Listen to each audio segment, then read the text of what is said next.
Formal nang binuksan ng Philippine National Police ang 44th Asianapol Conference sa pamamagitan ng 15th Executive Committee meeting na ginanap sa Manila Marriott Hotel sa Pasay City. Pinangunahan ni Police Major General J.R. Kumigan, ang Director for Plans at Chairperson ng 15th EXCOM ang pagpupulong na dinaluhan ng mga kinatawan mula sa 10 Asianapol member countries.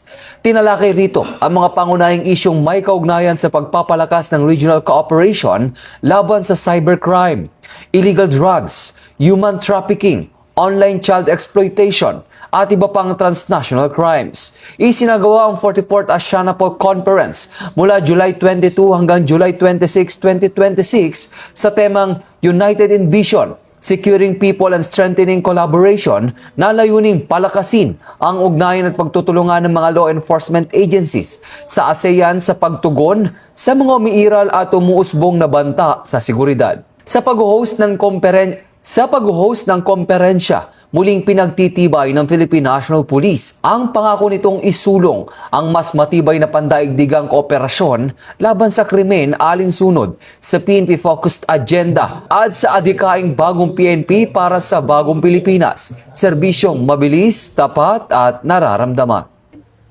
Mula dito sa National Headquarters ng Philippine National Police, ako si Patrolman Edwin Baris nagbabalita para sa Police News Network. Alagad ng batas, tagataguyod ng Balitang Pulis.